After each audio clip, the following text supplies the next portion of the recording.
ሰላም ውድ የሪሳት ቴሌቪዥን ጣቢያ ተከታታዮች፣ የዛሬ ቅዳሜ ግንቦት 23 2026 አጫጭር ዜናዎችን ይዘን ቀርበናል። እንድትከታተሉን በአክብሮት እንጠይቃለን። የደቡብ አፍሪካ ባለስልጣናት በሀገሪቱ ተባብሶ የቀጠለውን ጥቁር የውጭ ዜጋ ጥላቻን ተከትሎ ጥቃትን በመፍራት ደርባን በሚገኝ አንድ የቤተክርስቲያን ማዕከል ውስጥ ከለላ የጠየቁ በርካታ አፍሪካውያን ከማዕከሉ አስወጡ። ከማዕከሉ ከወጡትም ኢትዮጵያውያን ይገኙበታል። ኤርትራውያን ይኑሩበት አይኑሩበት እስካሁን የተገኘ መረጃ የለም። ህንድና የአፍሪካ ህብረት በሚቀጥለው ሳምንት በኒው ዴልሂ ሊያካሂዱት የነበረው የመሪዎች ጉባኤ በዲሞክራቲክ ሪፐብሊክ ኮንጎ በተቀሰቀሰው የኢቦላ ወረርሽኝ ምክንያት ላልተወሰነ ጊዜ ተራዘመ። የፈረንሳዩ ፕሬዝዳንት ኢማኑኤል ማክሮን ፈረንሳይ በቀድሞ ቅኝ ግዛቶቿ የነበረውን ባርነት ለመቆጣጠር ያገለገሉትን ያረጁ ህግጋቶች እንድታስወግድ እንደሚፈልጉ ተናገሩ። ማክሮ ሀገራቸው ዛሬ ላይ ቆሜበታለሁ ከምትላቸው እሴቶች ጋር አይጣጣሙም ብለዋል። ከዚህ በተጨማሪ ፈረንሳይ ስለ ባርነት፣ ስለ ህመሙና የቀድሞ ቅኝ ገዢዎች በጥቁሮች ላይ ስላደረሱት ተጽዕኖ በቅንነት መናገር አለባት ብለዋል። አሜሪካ ተጨማሪ 5000 ወታደሮችን ወደ ፖላንድ ልታሰማራ መሆኑን ፕሬዝዳንት ዶናልድ ትራምፕ ተናገሩ። ይህ የትራምፕ እርምጃ ከሀገሪቱ ፕሬዝዳንት ጋር የጠበቀ ወዳጅነት ስላላቸው መሆኑን ተናግረዋል። የአሜሪካ ድርጊት በጥርጣሬ አይን የተመለከቱት ጥቂቶች አይደሉም። የዓለም ጤና ድርጅት በዲሞክራቲክ ሪፐብሊክ ኮንጎ የተከሰተው የኢቦላ ወረርሽኝ በማህበረሰብ ጤና ላይ የፈጠረውን ስጋት ደረጃ ከነበረበት ከፍተኛ ወደ እጅግ ከፍተኛ ከፍ አደረገ። የዓለም ጤና ድርጅት ዋና ዳይሬክተር ዶክተር ቴድሮስ አድሃኖም አርብ ዕለት በሰጡት መግለጫ ወረርሽኙ በሰፊው የአፍሪካ ቀጠና ላይ የፈጠረውን ስጋት ከፍተኛ እንደሆነ ገልጸዋል። በዓለም አቀፍ ደረጃ ሲታይ ግን የስፋቱ ደረጃ አሁንም ዝቅተኛ መሆኑን ተናግረዋል። የዩክሬን ፕሬዝዳንት ንግግር እያነጋገረ ይገኛል። ከወራት በፊት የወጣ ተንቀሳቃሽ ምስል በዩክሬን የተሰሩ የሮቦት መሳሪያዎችን ያሳያል።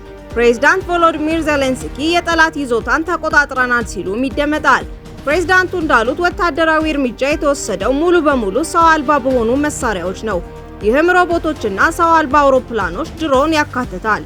የዩክሬን ጦር ስለ ወታደራዊ ኦፕሬሽኑ ዝርዝር መረጃ አልሰጠም። ጉዳዩ ትልቅ መነጋገሪያ አጀንዳ ሆኖ እንደሚገኝ ዘገባዎች ያሳያሉ። ከዚህ ኦፕሬሽን በፊት በየብስ ሮቦት አማካኝነት የሩሲያ ወታደሮችን የመስፋፋት እንቅስቃሴ ለ45 ቀናት መግታት እንደቻለ ተገልጾ ነበር። በዩክሬን ጦርነት ጥቅም ላይ ከዋሉ መሳሪያዎች የተወሰኑት የእንግሊዝና ዩክሬን ጥምር የጦር መሳሪያ አምራች በሆነው ዩፎርስ በተባለ ተቋም የተሰሩ መሆናቸው መረጃዎች አመላክተዋል። አሜሪካ ለታይዋን ልትሸጥ የነበረውን 14 ቢሊዮን ዶላር የሚያወጣ የጦር መሳሪያ ለኢራን ጦርነት በቂ ክምችት እንዳላት ለማረጋገጥ በሚል አቋረጠች። የአሜሪካ የባህር ኃይል ተጠባባቂ ኃላፊ ሁንግ ካኦ ሐሙስ ዕለት የመረጃውን ትክክለኝነት ለሴኔቱ አባላት አረጋግጠዋል። ከፓሪስ ወደ ዲትሮይት የሚበር አውሮፕላን በኢቦላ ከተጠቃችው ዲሞክራቲክ ሪፐብሊክ ኮንጎ የመጣ አንድ ተሳፋሪ በስህተት በአውሮፕላኑ በመሳፈሩ ወደ ካናዳ አቅጣጫ ለመቀየር ተገዷል ሲሉ ባለስልጣናት ተናገሩ። ባለፈው ሳምንት የዓለም ጤና ድርጅት በዲሞክራቲክ ሪፐብሊክ ኮንጎ የተከሰተውን የኢቦላ ወረርሽኝ አሳሳቢ ዓለም አቀፍ የህብረተሰብ ጤና አደጋ ሲል አውጇል። በዲሞክራቲክ ሪፐብሊክ ኮንጎ ምስራቃዊ ኢቱሪ ግዛት በሚገኙት ሞንጓሉና ሩዋምፓራ ከተሞች በመቶዎች የሚቆጠሩ ሰዎች በበሽታው እንደተያዙና ከ130 በላይ ሰዎች እንደሞቱ የጤና ጥበቃ ባለስልጣናት አስታውቀዋል።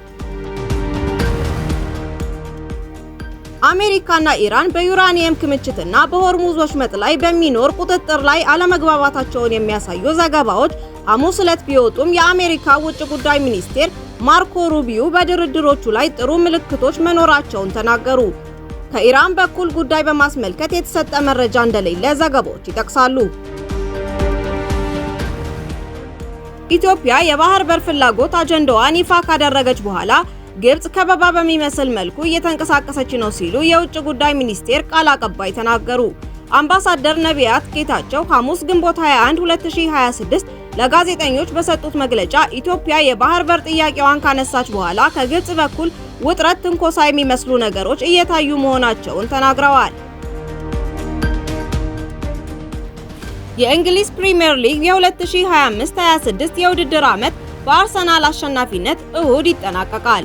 እሁድ በተመሳሳይ ሰዓት በሚደረጉ ጨዋታዎች ሲጠናቀቅ ብቸኛው ተጠባቂ ጨዋታ ከቶተንሃም እና ከዌስትሃም በሊጉ ማን እንደሚቆይ የሚወሰንበት ግጥሚያ ነው።